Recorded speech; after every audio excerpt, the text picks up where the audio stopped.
All right, hello everyone. We're going to get started. A welcome from the U.S. Fish and Wildlife Service at the National Conservation Training Center in Shepherdstown, West Virginia. It is very chilly and snowy here, which is quite exciting for West Virginia at the moment. My name is Gwyneth Daunton, and today's webinar is titled Collaborative Conservation Successes, Challenges, and Building Trust.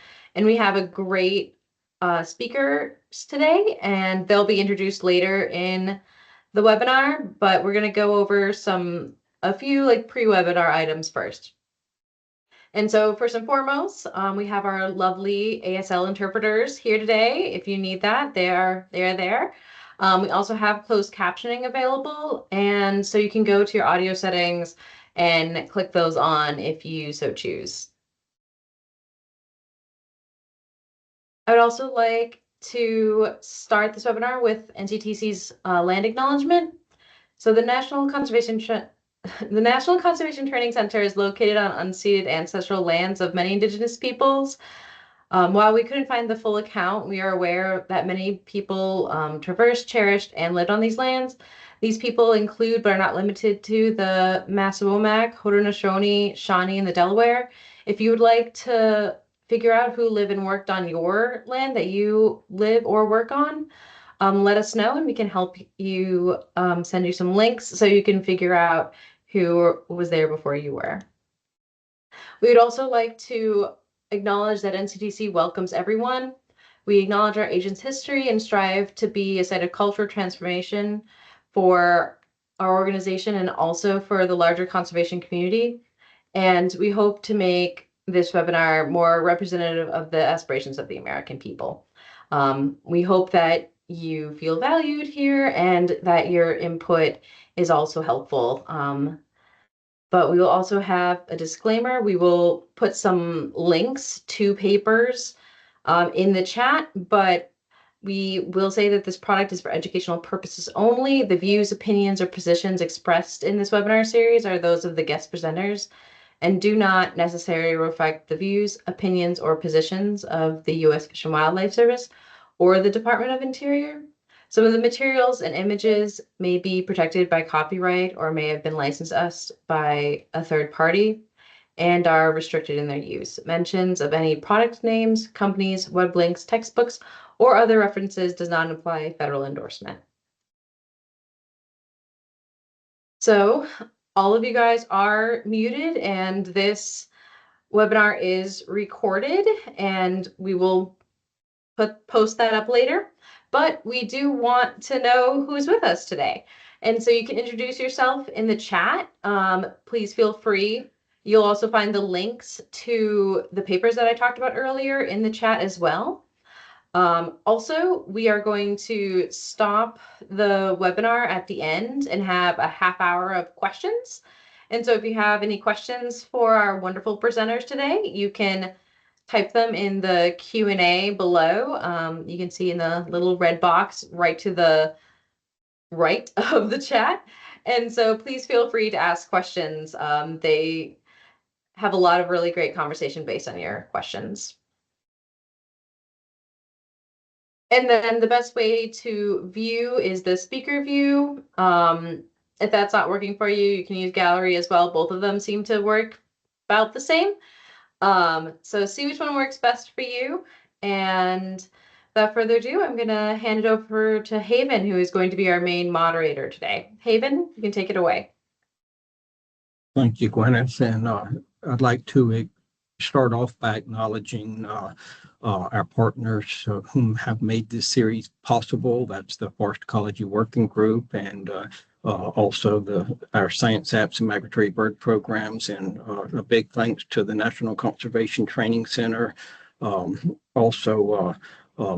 Throughout this series, the USDA Northern Forest Climate Hub and Institute of Applied Climate Science has been an important partner, and the series would not have happened without the combined efforts of all involved. So huge thanks to the partners.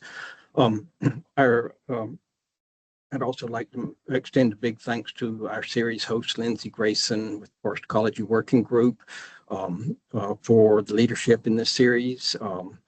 Today, if there's any technical issues, please reach out to Gwyneth Dalton for support. And also, this today's discussion is approved for 1.5 hours of continuing education credit from the Society of American Foresters and TWS. If you need SAF credits, please contact Jim Siegel at Jim_Siegel at fws.gov.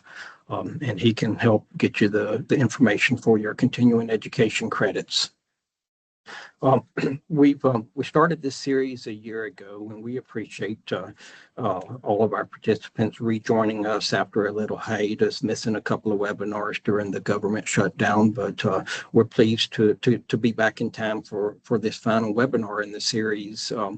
When we started about a year ago, the first webinar was focused on Kirkland warbler and some of the challenges that species faced after it was delisted. Today we kind of come full circle and we focus a little more on conservation success, red cockaded woodpeckers, and we're pleased to have a phenomenal group of panelists to share their perspective and expertise on the species and why the recovery has been quite successful. So we're pleased to have come kind of full circle and look forward to incorporating your questions today in the discussions. So please, as a reminder, use the Q&A for questions, and we'll be monitoring that, and we'll go to your questions at the top of the hour. I'd like to start with introductions from our panelists. I'll start with John Doresky. John's RCW management career spans over 35 years, and he's supported countless populations of RCW recovery efforts across the range of the species. He began working with the woodpeckers in 1990 when he was at the University of Florida, and he worked at Eglin Air Force Base. Following that, he joined the Nature Conservancy, where he was the RCW project director and principal investigator, where he led a major project at Fort Benning Army installation. In his role, he oversaw multiple studies and was tasked with designing the RCW management program for the installation. He became the first person to capture, ban, monitor, install artificial cavities and transload woodpeckers at Fort Benning. And after completing the 4-year project there, he moved on to serve as the Nature Conservancy's director of the Winyah Bay Bioreserve in South Carolina. While there, he managed the RCW population at Sandy Island, which he describes as the most unique RCW population he's ever encountered. In 2000, John returned to Fort Benning, where he worked for the Army, managing the installation's habitat operations to improve habitat for woodpeckers. In 2006, he joined the Fish and Wildlife Service as a biologist and became supervisory biologist for the West Georgia field office. And also became deputy project leader for Ecological Services Field Office in Georgia. And he currently serves as the Fish and Wildlife Service Red Cockaded Woodpecker Recovery Coordinator. And so we're pleased to have John with us today. Next panelist is Stephen Lohr. Steve serves as he's the National Director of Natural Resources for the USDA Forest Service, covering all the natural resources programs for 193 million acres of national forest lands. He received a bachelor's degree from Lander University in South Carolina and a master's degree from Clemson University. Following graduate school, Steve served as the South Carolina Department of Natural Resources, RCW Recovery and Safe Harbor lead biologist. He then became an endangered species biologist with the U.S. Air Force, where he managed the RCW population at Shaw Air Force Base. He began his career with the Forest Service when he accepted a district wildlife biologist position on the Francis Marion National Forest in South Carolina. And and from there, he moved to Arizona and worked as a forest wildlife biologist on the Tonto National Forest. He worked his way up to district ranger on the Nantahala National Forest, where he began a comprehensive prescribed burn program in the Southern Appalachians. He then served as forest supervisor in Alabama, developing a timber management and prescribed fire program to promote forest health and restoration. He was director of the National Partnership Office in Washington, D.C., and he helped create corporate partnerships on behalf of the Forest Service. Steve then moved to Lakewood, Colorado, where he served as director of renewable resources for the Rocky Mountain region, where he was responsible for forest management, wildlife range, water, and air programs. And then he moved back to, from there he moved to Deputy Regional Forester of the Rocky Mountain region prior to moving back to DC as the National Director for Natural Resources. So we're pleased to have Steve and look forward to his perspective. Next, we have Dr. Jeff Walters. He's the Harold Bailey Professor of Biological Sciences at Virginia Tech. He earned a BA degree from West Virginia University and a PhD from the University of Chicago. After spending a year as a postdoc at the University of California, Berkeley, he joined the zoology faculty at North Carolina State University, where he served for 13 years before moving into his current role in 1994. Jeff has studied RCWs for over 40 years, directing or co-directing long-term studies in the North Carolina Sandhills, at the Marine Corps Base Camp Lejeune, and at Eglin Air Force Base. He's published more than 80 papers on RCWs and served as the recovery team, served on the recovery team that produced the 2003 recovery plan. And he and his postdoc also were actively involved in the 2018 species status assessment that helps support the downlisting of RCWs. His most important research contribution has been the development of the management paradigm based on cavities as the driver of population dynamics and resulting employment of artificial cavities as the driver artificial cavities to increase populations. And that's been a big key towards the recovery of the species. For his work, he was presented the Golden Goose Award, sponsored by American Association for the Advancement of Science, the Association of American Universities in 2024. We welcome Jeff. And our fourth panelist is Jim Ozier. Jim's a wildlife biologist with Georgia Power Company, a subsidiary of Southern Company. His primary responsibilities include stewardship efforts for plants and terrestrial wildlife on company lands and right-of-ways, and he helps ensure compliance with applicable laws and policies. Prior to working for Georgia Power, Jim was a wildlife biologist and a program manager for 27 years with Georgia DNR in their wildlife conservation section. And he worked on a lot of statewide management projects for species of conservation concern, including bald eagles, red cockaded woodpeckers, gopher tortoises, and bats. On public and private lands, and as well as working to promote public appreciation of wildlife. Jim's a lifelong Georgia resident, and he has a bachelor's degree from West Georgia and a master's from the University of Georgia. And we welcome Jim to today's discussion. So,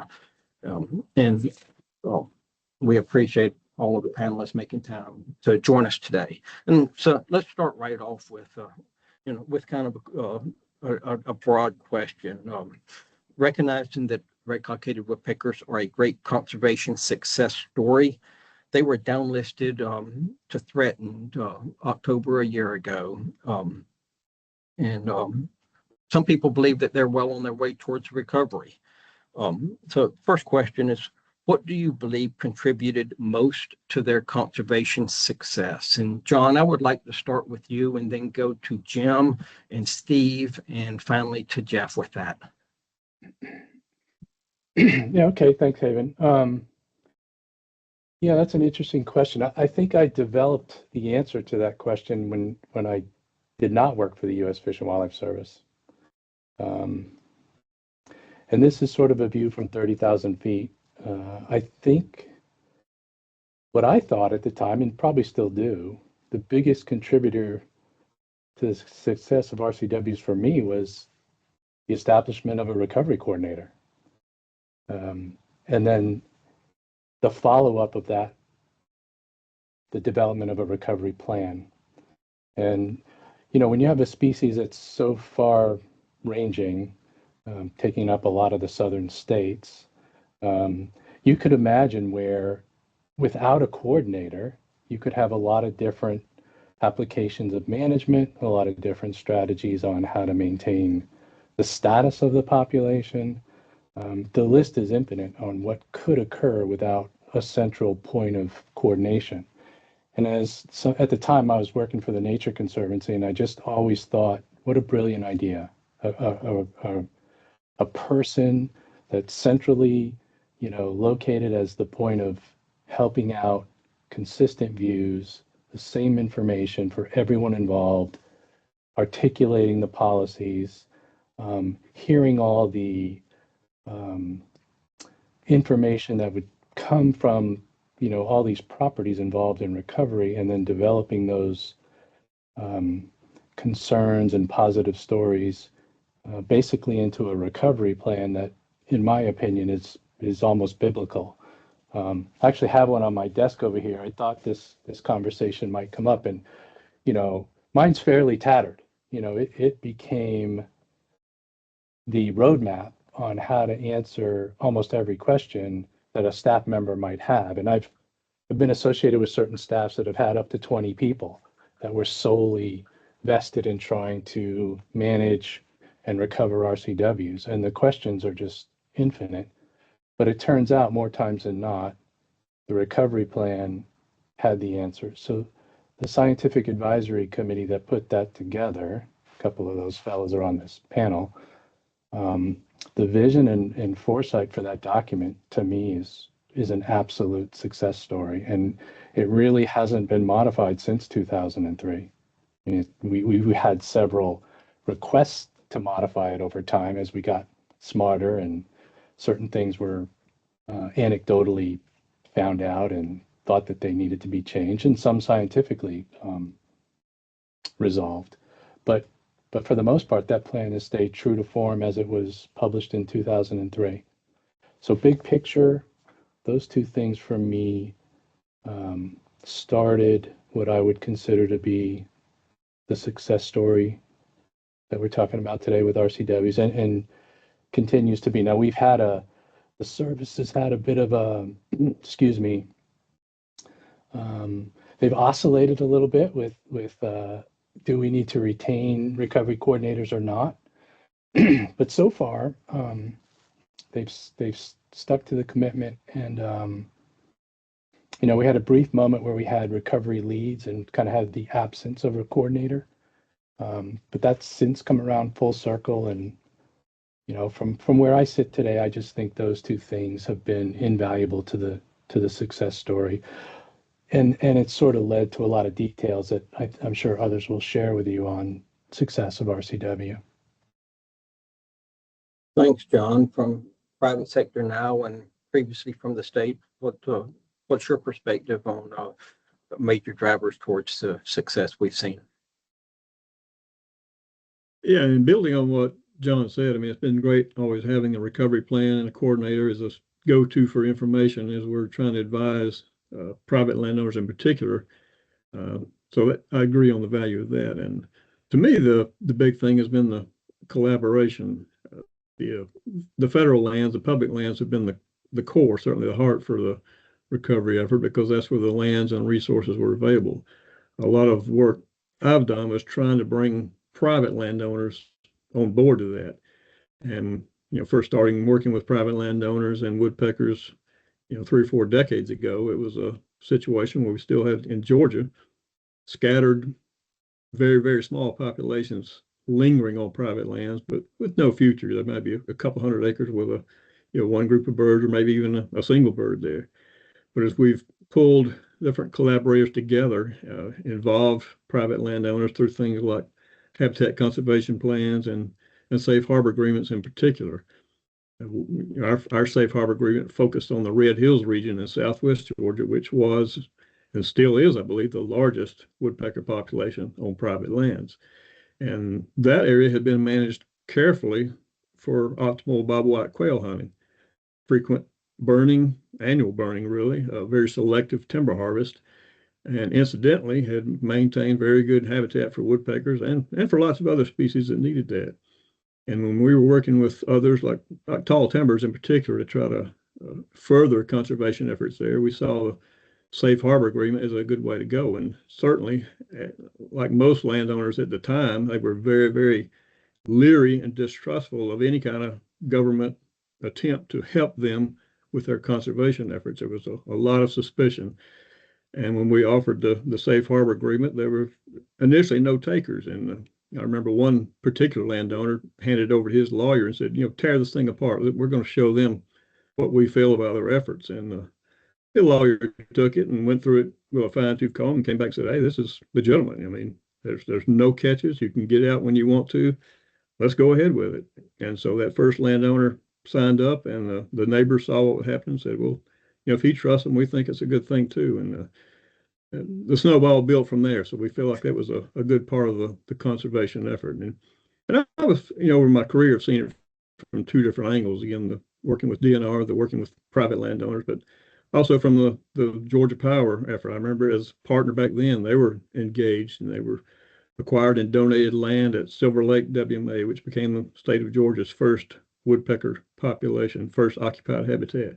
They also donated land at Spruill Bluff, which the last woodpecker was seen crossing a river there in 1976.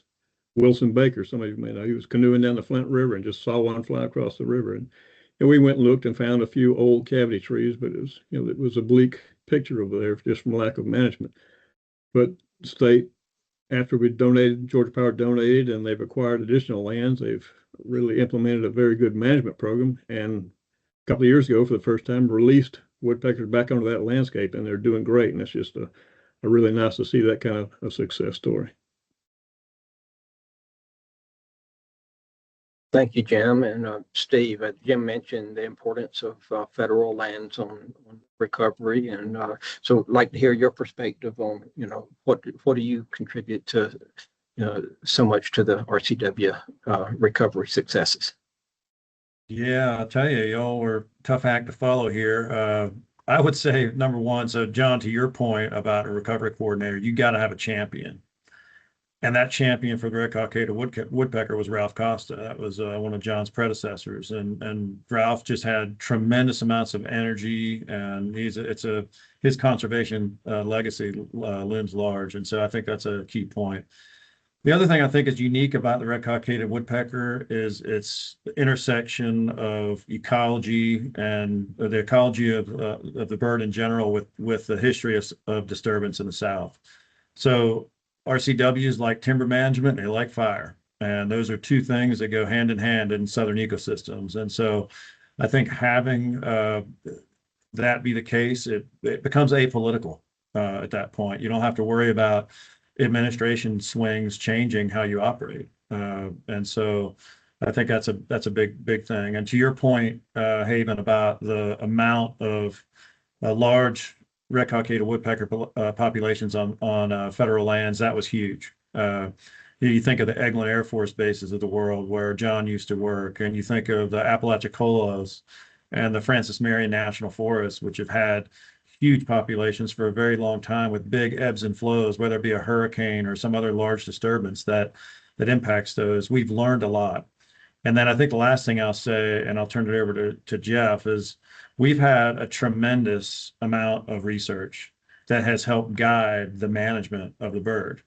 And it's with that research that, we could always, lean on it heavily to make sure that the work that we were doing was the right work for the bird. And so I think having all those things collectively has really, really helped us push the recovery of the RCW collectively together. Thank you, Steve. And Jeff, share from a science perspective, what do you perceive as big drivers towards our successes? Yeah, well, I'll talk about it from the research perspective. And to me, the RCW is kind of the poster child for a particular approach to recovery of species. It's been successful not only for RCWs, but has great promise for other species. In fact, this model has been adopted by a program called Road to Recovery in response to the realization that we've lost 3 billion birds in North America over the past 50 years. They have taken on the mission of recovering species that aren't threatened or endangered, but are declining rapidly and moving toward that status. And that their approach, and all of this happened with the RCW, not intentionally, but over the years, all kind of came together. Has 3 components. One is species-specific basic research to identify the causes of decline.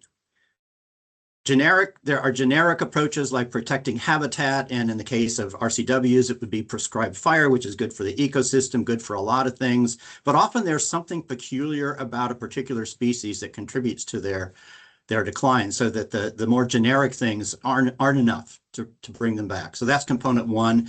The other is the application of management approaches that come out of the research, where the causes of decline are identified or hypothesized, to test those by doing stuff on the ground. And then the third component is human dimensions, getting the right people involved, and others on the panel have talked about a lot of this. Doing those kind of things, working with people in ways that are necessary for success. In the case of RCWs, I actually started out not studying anything that I thought was related to their recovery, but instead doing some basic research on their social system. They have this unusual social system called cooperative breeding, where some young birds, instead of dispersing and trying to become breeders on their own, they stay at home and they help their parents raise future broods. And we've had helpers that were as old as 11 years old, still staying at home.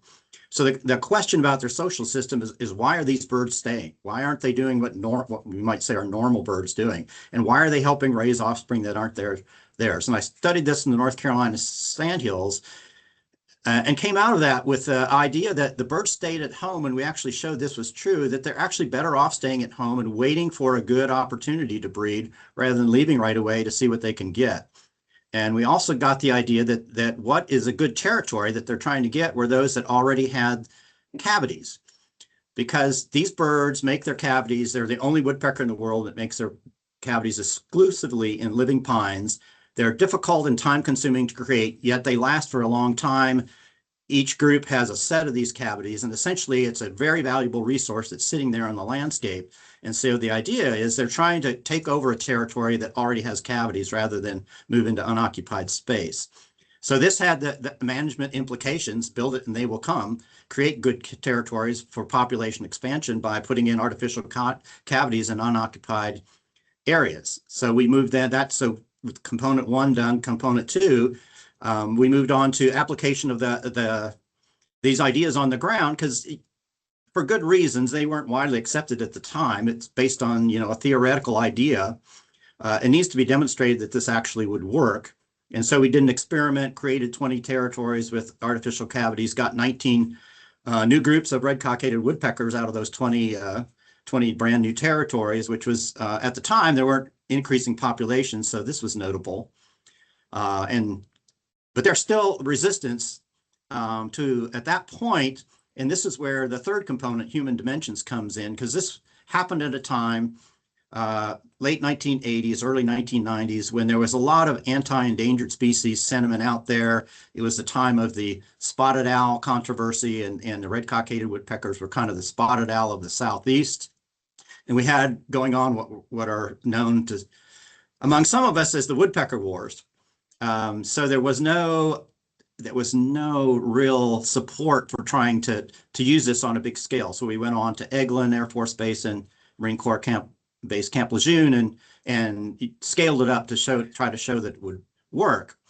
But more importantly, at that stage, was the woodpecker wars. And here I would say safe harbor was the key to that human dimensions aspect of things. The North Carolina sandhills, where I was working, was the epicenter of the woodpecker wars, and it was the first place that the safe harbor agreement was used for any species. And others, and you've already heard from some of the others that on the panel that can talk more intelligently about safe harbors than I can, but my viewpoint was it changed attitudes overnight. Like all of a sudden, woodpeckers were fine, and putting cavities on even private land was fine with a lot of people. It really was almost a miracle in the sandhills. So much so that a few years back, a city in the region, the Fayetteville in North Carolina, got a new minor league baseball team, and they opened up a vote to what to call it, and it ended up being named the Fayetteville Woodpeckers after the RCW. And just to show kind of what happened, just the history of what happened in the mid 1980s, we had 85% of the populations were either declining or recently extirpated. And from the 1990s to the 2010s, late 2010s, only 9% of populations declined and 72% of populations increased. So putting all these things together, figuring out the specifics of what was causing the decline, addressing that, and handling the human dimensions in a really effective manner, I think from the research side was the key to recovery. Thanks, Jeff. And before I hop to the second question, safe harbor has been mentioned several times already by the panelists. John, could you quickly just tell, we've got several hundred participants, some may not be familiar with safe harbor. Can you just quickly tell us what it is relative to RCWs? Yeah, sure. So the basic construct is, can we get private landowners to accept RCWs in a way that isn't penal? So, the idea of putting an endangered species on your property would seem to come with a lot of penalizing effects by way of federal rules and regulations. So Safe Harbor basically says if you, private landowner, are willing to manage for the species and maybe more importantly, the habitat type, the pine grass system, which requires prescribed burning and some silvicultural treatments to thin stands and bring them to this desired future condition that we ascribe to. You agree to a baseline number of clusters. We typically like to see 10. From Jeff's research and others, we kind of know that if we can get 10 on the landscape, spatially correct and aggregated correctly to where breeding vacancies can be filled, and the population can stay somewhat viable, then anything above that, the service would say you're not liable or accountable for that. So if you go with a baseline of 10, you agree to manage those, perhaps you get some you get funding from the federal government or from the private sector. Then, if we can just maintain that baseline number, we'll hold you accountable to that. And then anything above, we can work something out if we need to remove them from the property or there might be an incidental take involved from, future homestead development or, whatever that private property amounts to. It could be a TEMA or whatever it is.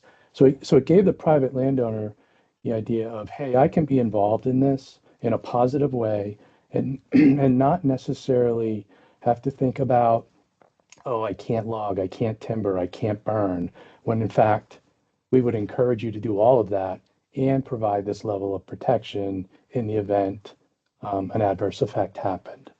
And even to fast forward today, what I'm starting to see is with the downlisting, oddly enough, more and more private properties want woodpeckers. I'm not exactly sure what that's about. I think it has to do a lot with, the federal funding that's available now to offset some of the costs for land management, where you can become actually more competitive when you seek that federal funding by way of how many T&E species you have on your property. So you sort of rise to the top of the list if you've got 3 or 4 threatened and endangered species. And we're all in a part of the world here in the Southeast where there is plenty of folks with a lot of money, but I've yet to meet one, no matter how wealthy, who doesn't want the opportunity to offset their land management costs, especially when they're talking hundreds of thousands of acres in some cases. And, even if it's, a couple hundred acres, their money is still one that says, if you can offset my land management costs, I'm all in. So that's sort of what Safe Harbor does. It really just protects the private citizen from taking on a threatened or endangered species, where before you'd think it'd just be, you can't cut trees, you can't manage, where in fact, with this tool, you can do all those things, and it just works out that it's perfectly suited for RCW's long-term viability. Thanks, John, for the expanding on what. And I should say we have a are. bunch of them. We have hundreds and hundreds of safe harbor agreements that amount to hundreds of thousands of acres. Hundreds of thousands of acres. Thank you. Let's go back around round robin on next question. I'll start with Jim and then Steve, Jeff, and back to John. We've made great progress, but the species isn't fully recovered. What are some of the major challenges remaining for RCW recovery? I guess what I see as a major challenge is this, the amount of total resources that's required to keep woodpeckers going. I mean, the land base is tremendous. The amount of management effort has to go in, the burning, the banding, everything is just a very intensive effort. And my concern is if it does come off the list, we'll see these resources directed elsewhere, and we'll undo a lot of good that's been done over the past few decades. And as we've all seen, that these agency priorities can be changed overnight, and selling off public land, for instance, these kind of things. I see that as a real big threat. I hope it doesn't come true. I would love to see the management continue, but we saw what happened on most private lands when they were not, I guess, under the same kind of scrutiny as the public lands are. So I feel like continued management on these public lands is essential, and I just don't know if it'll continue if the protection of the act goes away. Thanks, Jim. Steve? I think one of the challenges to kind of build off what Jim was saying is timber markets right now, particularly for small diameter. I mean, RCWs require active forest management. And when it's getting harder and harder for private landowners and the federal government to unload small diameter trees right now. Pulp markets are collapsing, and it's going to make it really difficult for us to manage habitats the way they need to be managed. The other thing, I think we are seeing more and more population expansion, human population expansion, is going to result in more demands on development of land. And the more development you have, the less forested area you have, the harder it is to prescribe burn. And I think that's going to be a big challenge. And then I don't want to belabor any of the other things that Jim said, so I'll maybe go a different direction. For us to, in a delisted environment, there's going to be less funding available to do things like artificial cavities and focus on some of the more direct hands-on management activities. And so you're going to rely on older trees.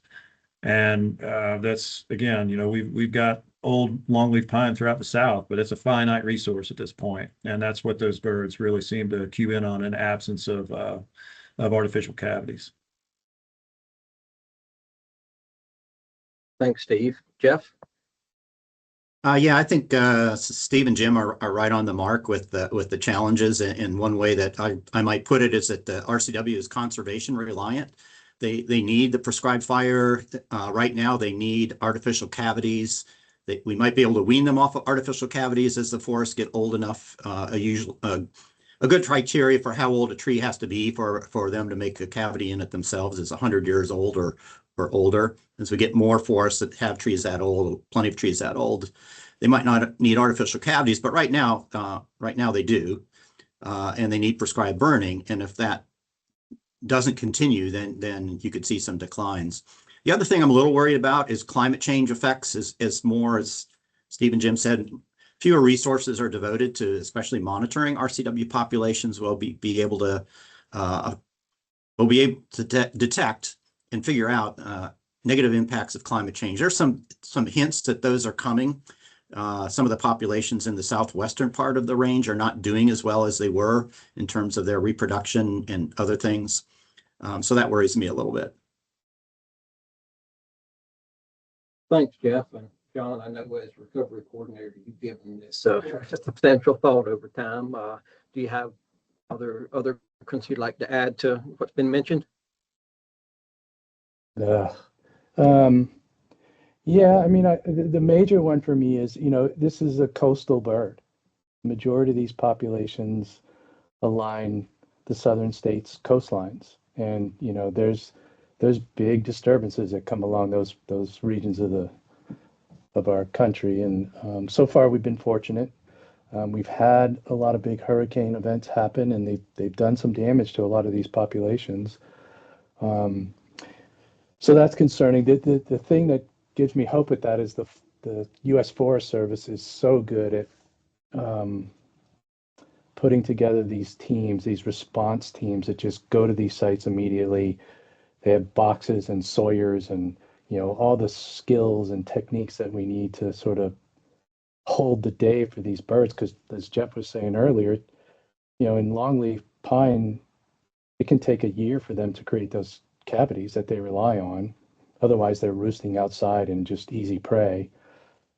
But with these cavity inserts that we've developed, a sawyer can go up and in 45 minutes have one installed, and in a couple hours have the whole group taken care of, and they can go back in and use those boxes. So that's a bit of a concern, the volatility that's going on in the coastline.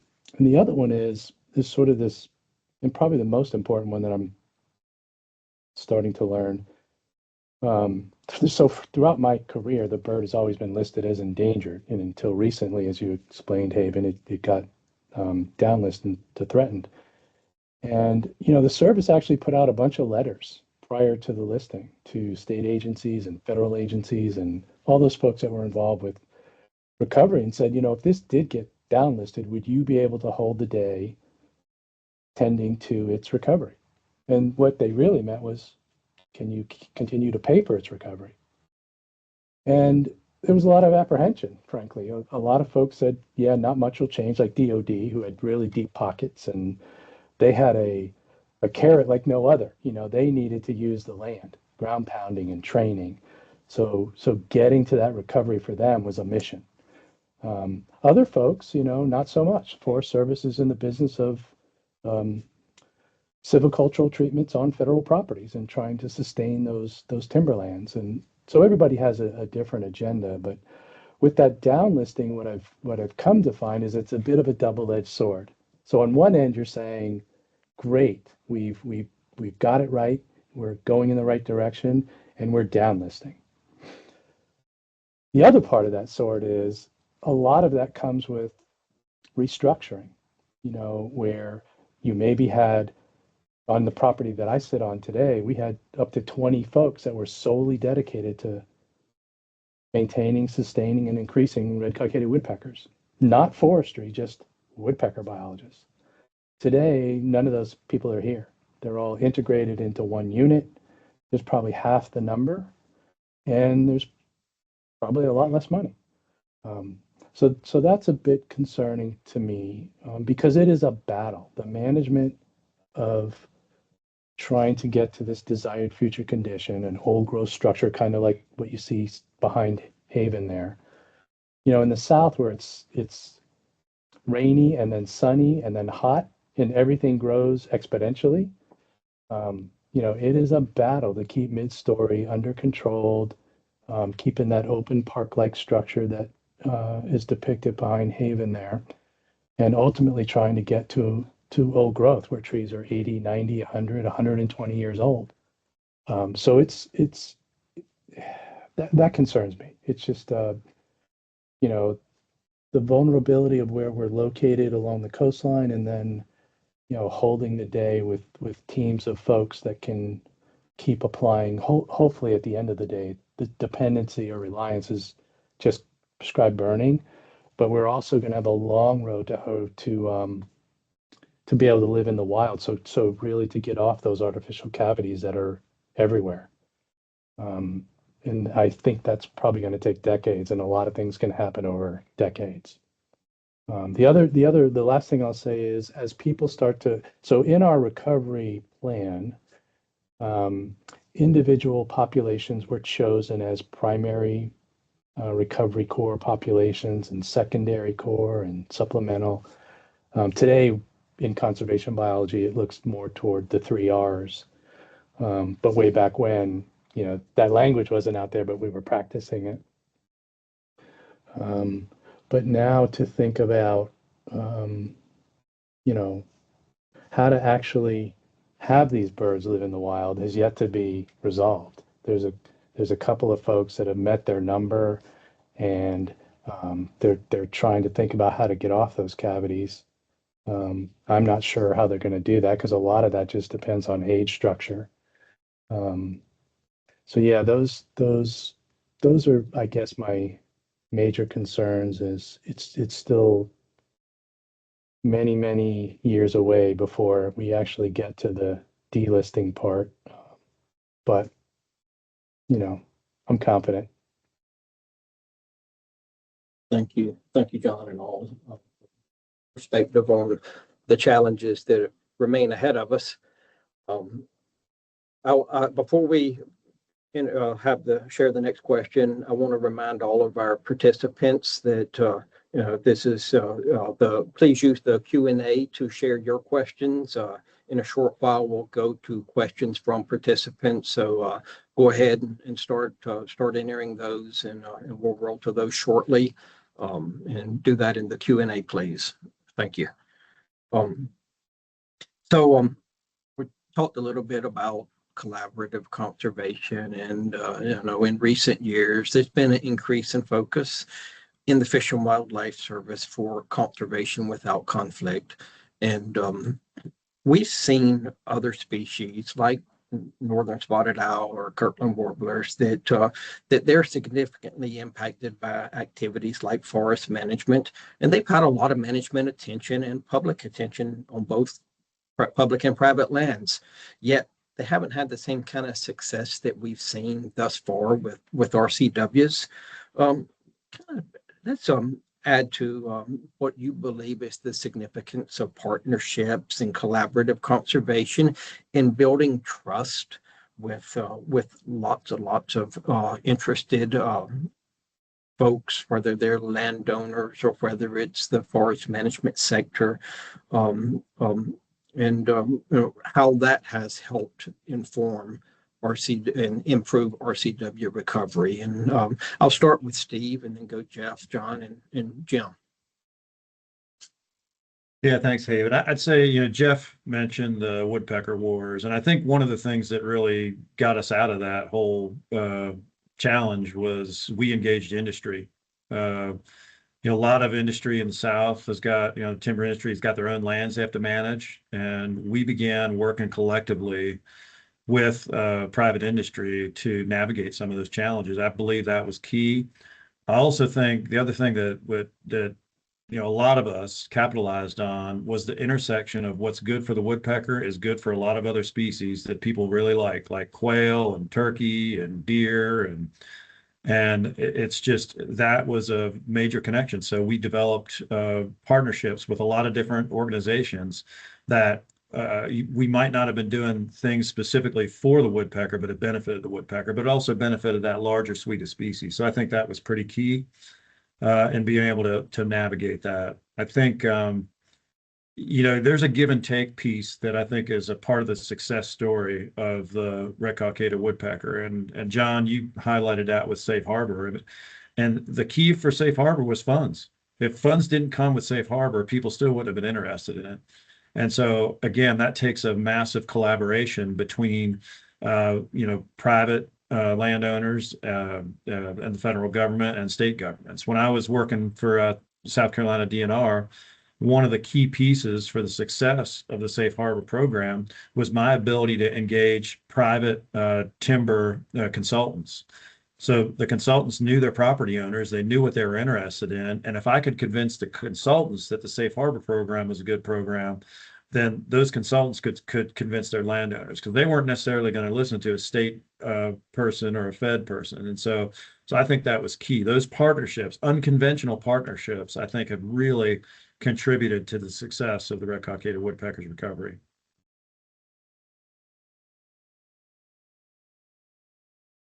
Thanks, Steve. Jeff, your perspective on that? Yeah, I agree with Steve, and I'll say a bit more about partnerships. All three places where I work, there are very effective partnerships that extend over kind of landscape level partnerships, often multiple public properties and a lot of private property. They include all the stakeholders, and they've been very effective, especially the one in the Sandhills.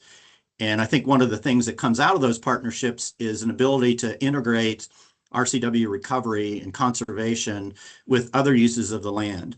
For example, on the Department of Defense facilities, the key land use, other land use is military training. And thanks to many, many people, with the RCW, we've been very successful at integrating those training needs with RCW management and creating kind of a win-win situation where you could increase numbers of RCWs and reduce restrictions on military training at the same time.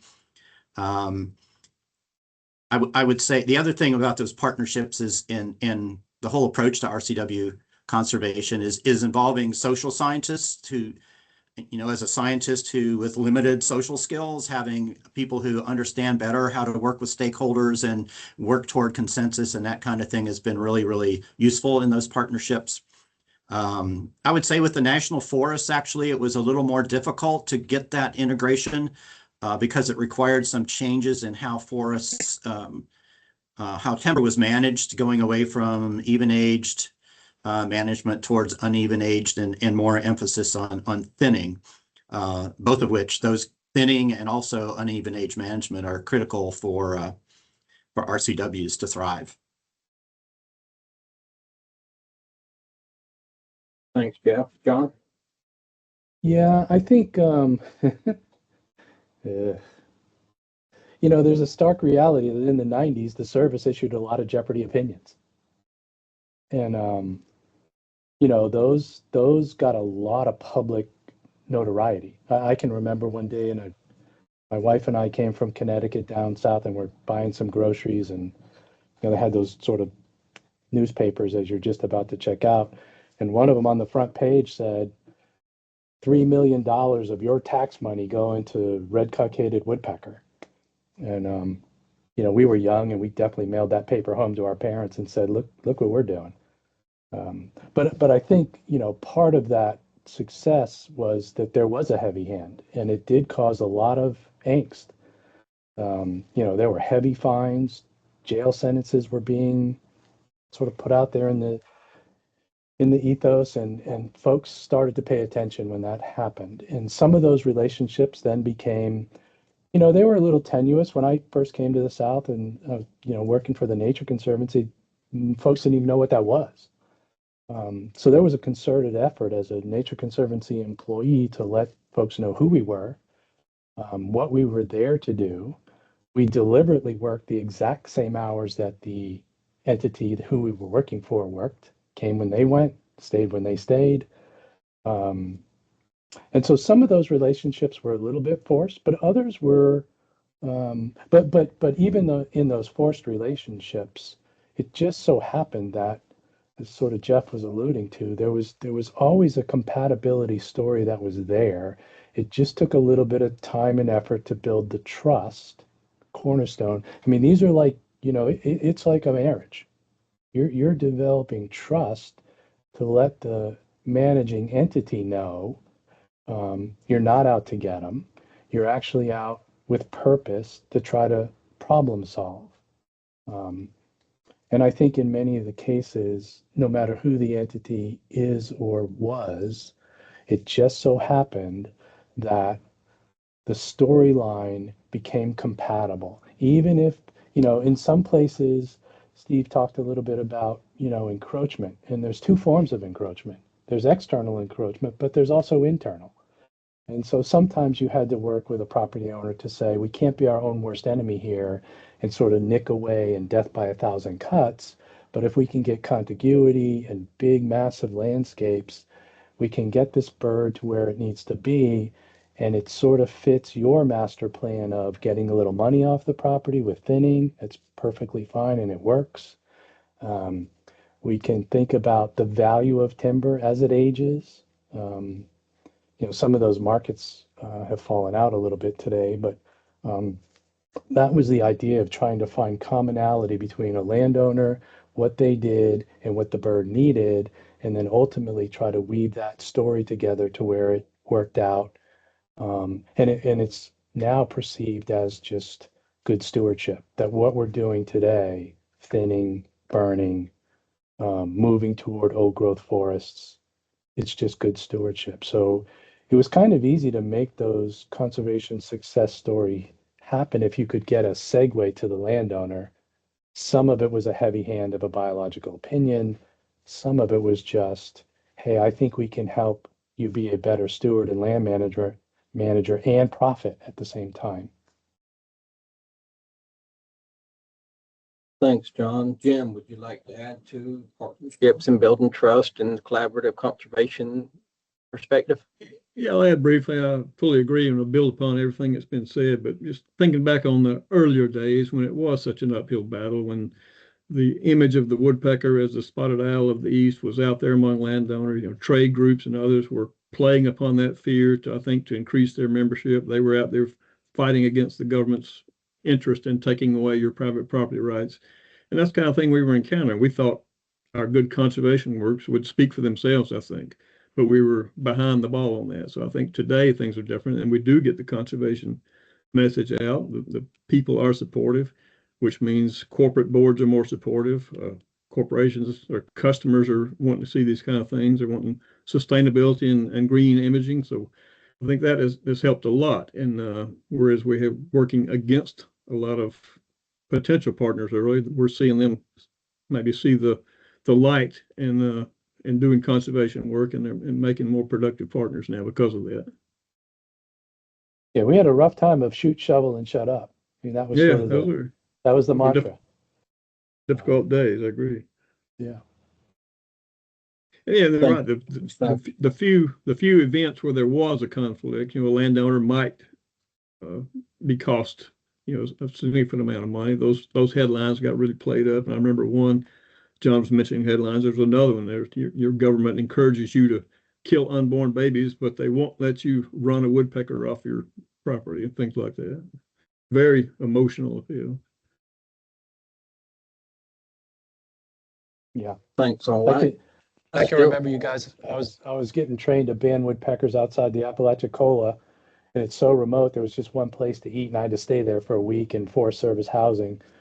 And the guy says to me that was training me, take your TNC stickers off your truck, and when you go to this place to eat, don't tell them what you're doing. And they had one of those little signs out front that said, "Sorry, we're out of toilet paper. Kill a red cockaded woodpecker." So I stayed silent for the whole 4 days, and it worked out. It worked out okay. Thanks all. I've still got some additional questions, but for the sake of time, I want to hear from our participants, and I know we have some questions keyed up in the Q&A. So Lindsay, if you can join us and share some of the questions from the participants, please. Of course. You all talked quite a bit about safe harbor agreements. Beside the safe harbor agreement, what incentive programs are available for small landowners, especially to retain larger trees or older stands through longer rotations?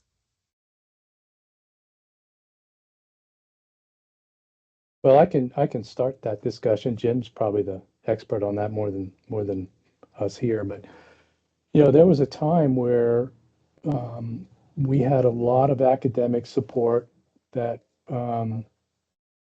basically showed, if you could sustain your timber to getting to these older ages, the value in saw logs far outweighed the value that you'd be putting in toward, paper products or fuel. So that was how we sort of presented it, a decade or so ago, the value of those older trees. Because again, having this particular species on your property is not one that says you can't thin and harvest timber. In fact, it's just the opposite. We don't want it to get those basal areas too high. We want to keep them sort of within a range that's identified in this desired future condition, 40 to 60 BA. And if you think about an open park-like structure, that's sort of what that amounts to, trees spaced 25 feet apart or so. So in that construct, the value we always promoted was if you plant longleaf, you don't want to cut them in the first, second, third rotation. You want them to get to old growth because that's where the value of that timber is. Fast forward to today, I'm not so sure that that's the market driver. In fact, Steve was talking about some of that earlier on. I've even heard some of my forestry friends say some of these processing facilities don't even have saws big enough to cut timber that size, saw blades. It's just not what's driving the market nowadays. And that's a little unfortunate. And I hope that's not true everywhere in the South, but I know in some local spots, or you have to drive so far away to process those trees, it's not economically viable. Yeah, so I'm not so sure that today's messaging on the value of saw logs resonates as much as it did 10 or 15 years ago. Perhaps Steve's probably and Jim are the likely ones to talk about this, but that's my first thought on that one. Yeah, I mean, I'll add a little bit, John. I mean, to me, like growing up in the South, I mean, and now it's even more important than ever, I think, is some of the motivation for these landowners is other things they do with their land. Like if they have a quail lease on their land, or if they have a turkey or deer lease, the trees are more valuable on the landscape for them as long as they're managing correctly than they are being harvested. Because nobody wants to, go quail hunting in a clear cut. And so the reality of it is I think that's one of the things that has kept it has kept trees on the landscape in the South for decades. I know, Jim, Yeah, that's a good point. Yeah. I know another factor that enters the conversation, and I'm not sure what the value is there now, but carbon sequestration. And certainly trees that are living and standing on the landscape do put a lot of carbon away. Some might argue that prescribed burning, which we also encourage, undoes a lot of that. But I think in the long run, we're still looking at carbon that's tied up for a long, long time. But as far as direct financial incentives, I really don't know of any, but it is it's a much bigger picture than that. And we hope we get more and more conservation-oriented landowners. And I think one factor it is playing in is mentioned the timber market, and two of the biggest mills in Georgia are closing this year. So that's going to have a drastic impact on the timber market. So a lot of landowners who might have been managing a little more intensively, hopefully they'll still manage and go in longer rotations, but they might make the decision to get away from timber altogether, clear it and put it in something else. So it still remains to be seen what the ultimate impacts of that will be. But we hope to continue getting the. Go ahead, John. Yeah, no, you just made me think of something. A lot of times I'll encourage folks to think about if you are trying to get profit out of your property, we can talk about let's maintain 10,000 acres in this structure, but have 5,000 or 6 or 3 or 2 that you might put in short rotation tree species that you can keep up with the market and make a little money that way. So you can diversify your timber structure a little bit to sort of satisfy wherever the market's going. Right. Yeah.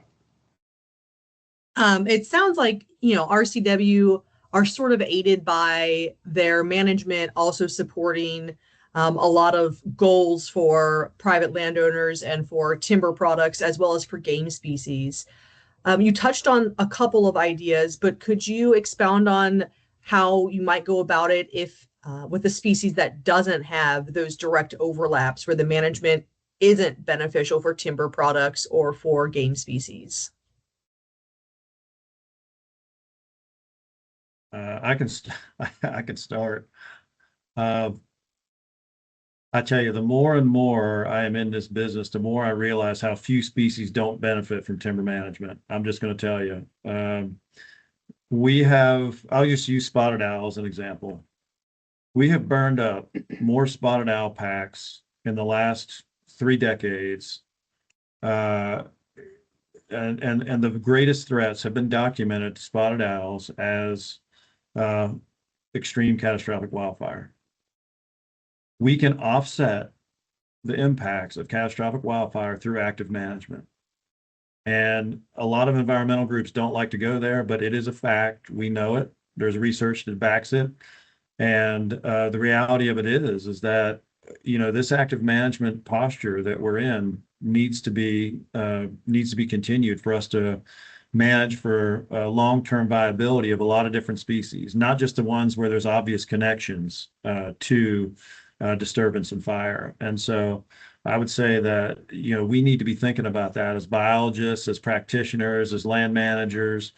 If we're serious about keeping these species on the landscape, we are going to have to definitely initiate our own forms of disturbance to prevent the catastrophic forms that come shortly thereafter in the absence of active management. So I think that's an important distinction that we need to make.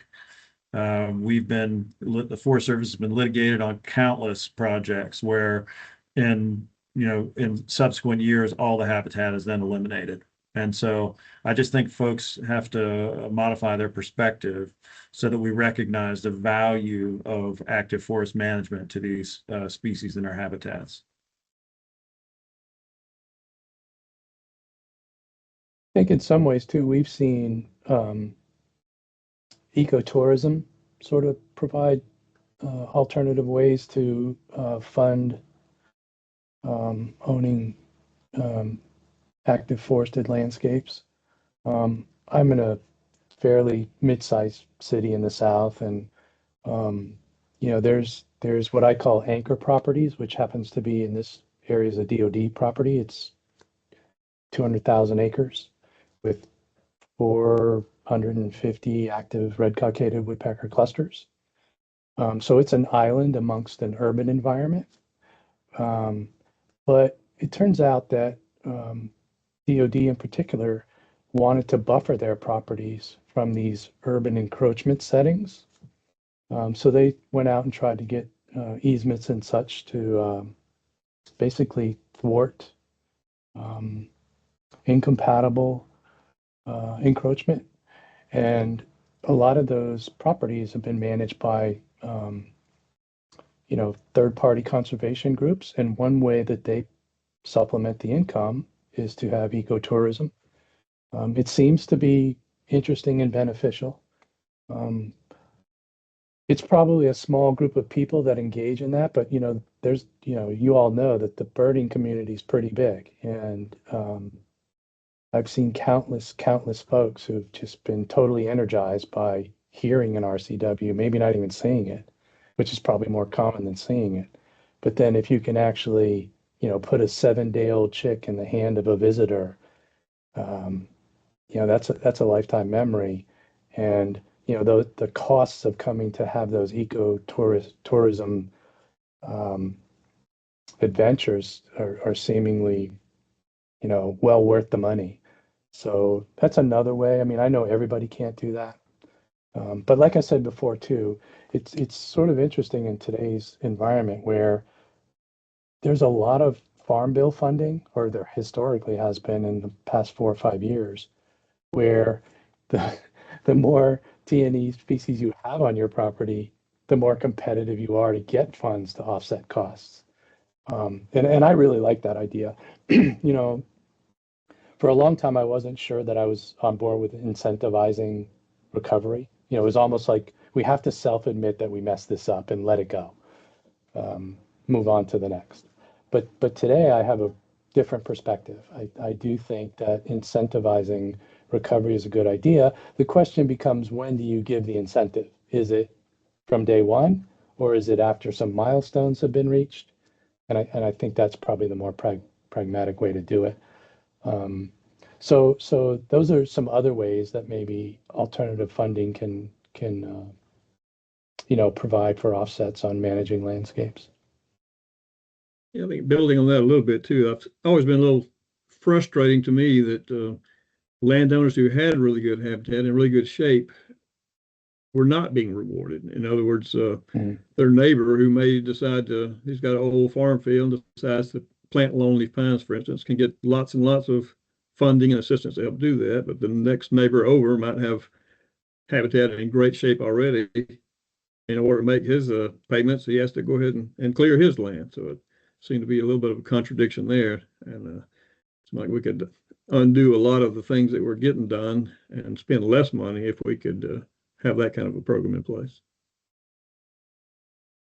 And I'll just add all that, that there are actually in safe harbor specifically, there are a lot of landowners that really aren't interested in making money off of the resources on their property. They just want to retain their property value, be able to pass their property on to their children.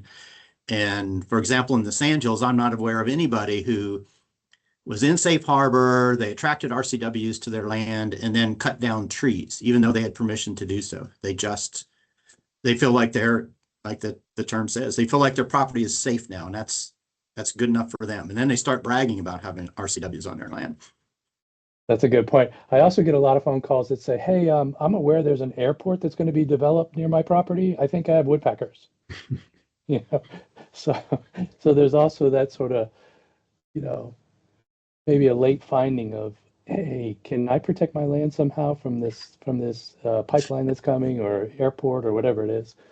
That's kind of common too.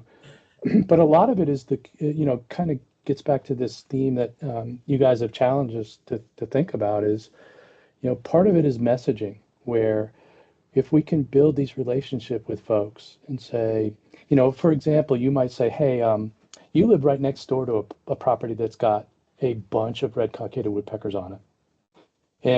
But for you not clear cutting your property, it's highly likely you're going to get them too. So let's talk about the safe harbor program or any of these other tools that can sort of encumber the property, but at the same time, can keep you from the shoot, shovel, and shut up idea of maybe doing something nefarious or isn't quite in line with ESA. But I think as you build these collaborations and you talk to foresters and consultants and all these people that have gotten comfortable with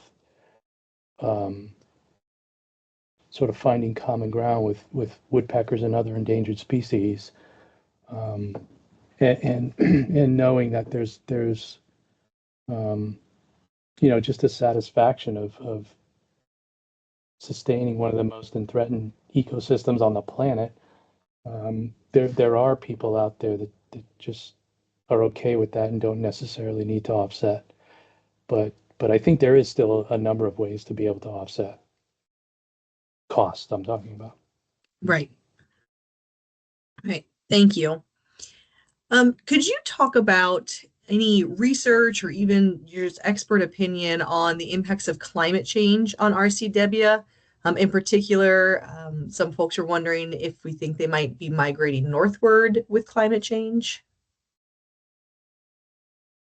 So I can start on that one. They're definitely not migrating northward unless we locate them northward, because longleaf pines in particular, their cones are huge. They don't go very far from the tree.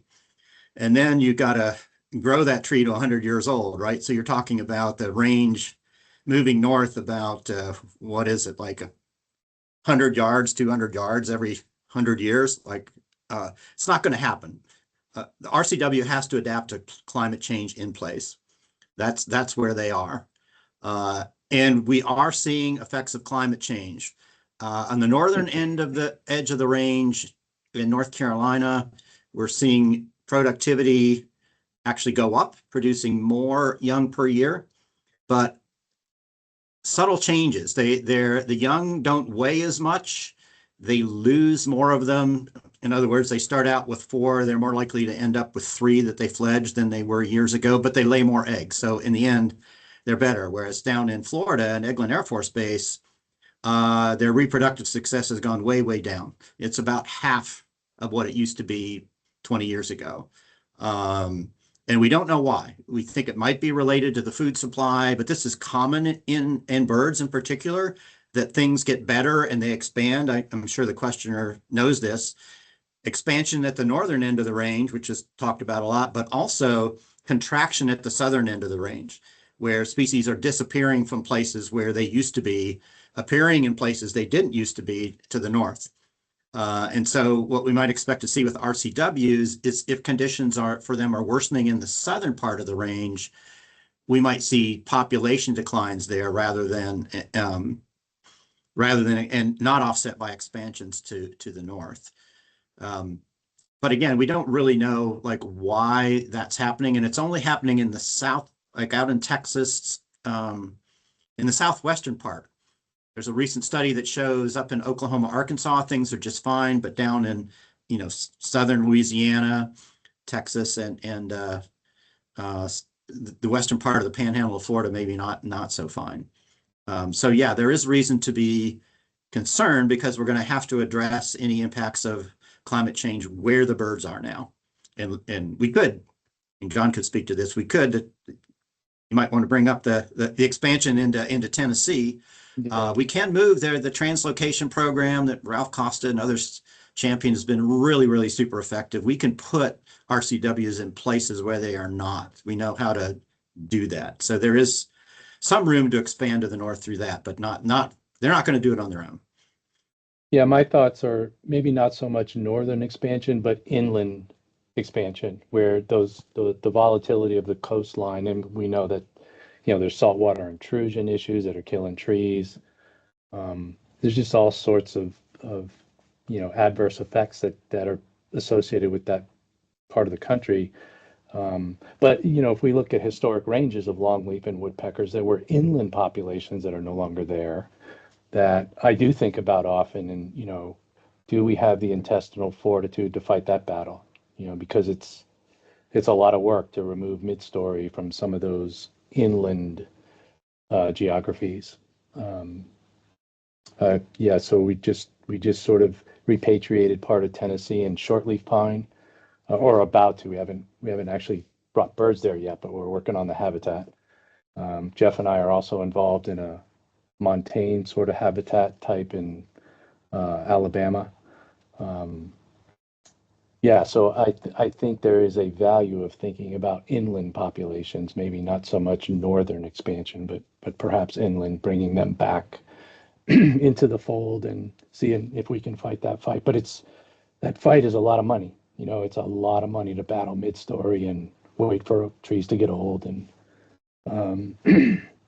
successionally think about what it should look like and how you're going to harvest it to where it's economic and functional.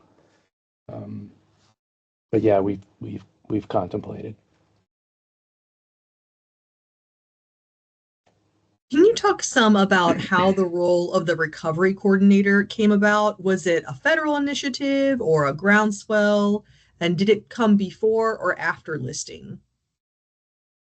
Both the original listing and the ESA adoption. Yeah, so Jeff, I wasn't around then when the first Gary Henry was around, but I think it was a federal recognition that RCWs was one of the first species listed through ESA, so there was an immediate acknowledgement about its impact in the South because it was on all kinds of properties, timber management organizations, federal landscapes, Department of Defense. So I think it became apparent to all of the folks charged with trying to recover the species that there was going to need to be a central voice. I think Gary may have been in the Forest Service, actually. I'm not sure he was in the Fish and Wildlife. I think Ralph was the first one. I'm not exactly sure about what entity had the recovery coordinator, but there was definitely an acknowledgement that we need a central voice and common guidance and common policy. So it was a reflection of the listing of endangerment. And then, I think I'm the fourth, maybe. I think they call me number 4. I'm not exactly sure. Do you feel like the Dread Pirate Roberts? Just the new version? Yeah, exactly. So I know that's my perspective. Jeff, you may have a better understanding, or Jim have a better understanding of that lineage, but it was heavy-handed at first, I can tell you that.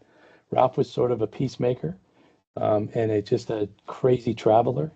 This range is Virginia to Florida, Florida to Texas, so it's a lot of travel. You got to get to know a lot of people and build trust.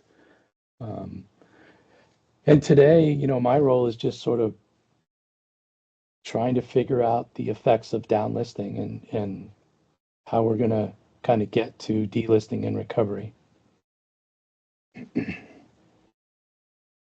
Now, I think as you mentioned, this was just early on recognized as a very impactful species and had to be handled properly and correctly. A lot of interest, a lot of resources, and certainly the best way to do that was with a full-time coordinator, and I think it worked out pretty well. Yeah, Gary Henry even predates me, but one thing I'll say is, and this has been important to recovery. We're fortunate to have had 3 coordinators I have known who are really, really good, which is Ralph Costa, Will McDermott, and John. So that certainly, people matter. Who the people are in a particular position matters to conservation and species recovery. Thank you, sir. I'll add to that too. One thing I had memory of, it was very strategic that a federal entity housed the recovery coordinator because almost the entirety of recovery is on federal properties. So there's a bit of leverage there where, you know, they all have obligation to meeting federal rules and regulations. So, I mean, there was some strategy about that. The other positive part about it, I would say, recovery coordinators were pretty influential in these outside groups that were being developed for the central charge of recovery. So there were Partners in Flight program. There were what's that other? Do you remember that other entity, you guys? That they were definitely part of Birds and joint ventures. Yeah, Joint joint ventures. ventures. Yeah, that was another very influential entity that was very focused on recovery. Yeah, so I don't know necessarily that it had to be a federal position, but it kind of makes sense that it was and continues to be. But joint ventures were just as influential in a lot of states. We just have a few minutes left for questions, so this will probably be the last one. Could you... Sorry, I'm actually going to swap here real quick because it is the last one. Are you all, each of you, are you optimistic that RCW can be delisted eventually? And if so, do you think that after delisting, the population can be sustained without ESA protections? I mean, I could start if you guys.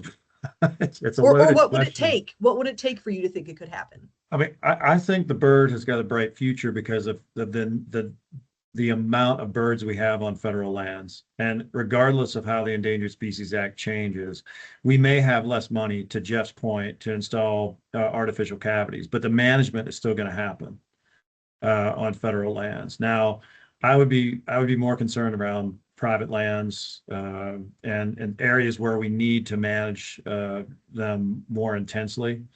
But I do think the fact that we have so many birds on public land, not just, I mentioned federal land, but there's also a bunch on state lands and other protected areas that I think the future could be bright. But I do think there's some challenges, particularly what Jeff was mentioning around some of the southern portions of the range with breeding productivity. But I think it could be delisted ultimately.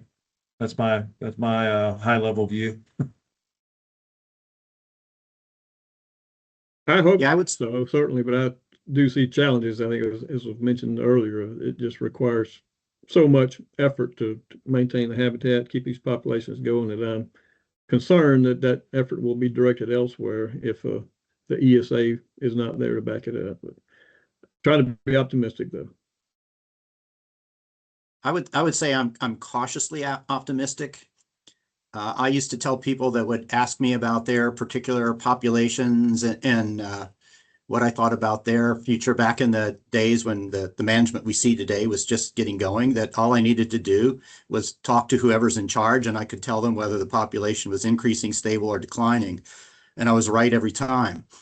So it depends. To me, it depends on what people do. Already I'm seeing that in some places nothing has changed. They're still doing management exactly the same, monitoring exactly the same. In others, I'm seeing signs that they're cutting back. And I'm not sure how far they're going to cut back. So again, if people manage them the way we know they need to be managed, I think they'll be fine, and they should continue to increase, and they could end up off the list. But if people backslide, maybe not. So that's why my optimism is cautious.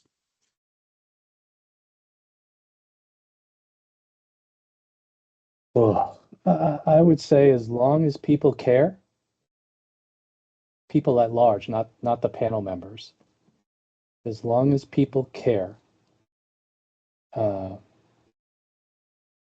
for me, caring means to continue to fund land management. And they believe in this sort of desired future condition that we're trying to create. You have to believe in it. Then I think, yeah, a lot of optimism. The one hang up we have with red cockadeds, you know, when there's so in this recovery plan that I'm so enamored with, you know, there's a distinction made between endangered and threatened, downlisting and delisting. For the most part, the similarities are, you know, you're chasing numbers. You know, you need this many here, this many there, this many in this ecoregion, that many in this property. It's really, here's the number you're trying to attain to downlist, here's the number you're trying to attain to delist. With one clear distinction. The difference between the numbers between downlisting and delisting is that in order to delist and deem the species recovered, we have to no longer be dependent on those artificial cavities that we've put in. And we have put them in everywhere. It is the, you know, one of Jeff's grad students sort of came up with that idea at a place that Steve was located in Francis Marion. And it's been the savior for almost every population that we have. But there is a high degree of dependency, And we switch them out every 5 years for new ones. The birds just happen to have a propensity for, you know, clean, nice cavities. But to get to that delisting, downlisting criteria of no longer being dependent on those provisioned trees. So in other words, they have to be able to live in the wild. Without our dependency of those cavities, they're always going to be dependent on our ability to prescribe burn. But that gives me a little bit of cause, you know, because in effect, everybody has to sort of get their timber to an age that birds can utilize without us putting those boxes in, right? And those trees have to have red heart disease, and there's a whole dynamic to it. So if we can hold the day and commit to that desired future condition, you know, then I think I'm very optimistic. But again, it's a long trail. It's a lot of decades and a lot of money. But if we care collectively, you know, the birding community is passionate. Conservation folk are compassionate. As long as you solve the local problem that it's not restricting the landowner, and they've been at it for so many years, I don't think it's going to really change what they do. Then I think we'll get there. Yeah. If I could add one little caveat to that, an oddity that I've noticed is that I'm seeing some places switch from managing to increase their population to managing to keep it stable. And if they do that, it could still grow, but much more slowly. So I think it might take longer than it's the 30 years it's taken to get to downlisting, if a lot of places do that. Yeah, agreed.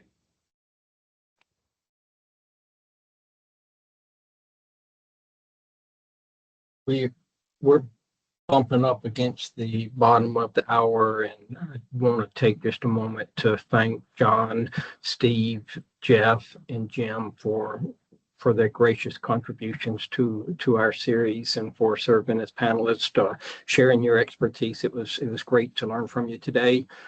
This concludes our series, and we will email registrants from this series a follow-up when we schedule future webinars in 2026. So again, thank you all for your contributions, and a huge thanks to our participants. We had several hundred today, and I think over the course of this series, there's been over 3,500 participants. So a big shout out to you guys for making it possible. And we look forward to you joining future webinars that the Forest Ecology Working Group and our partners put together. Thank you for your time. Thanks, Haven. Thanks for getting this out. Thanks. Glad to be here.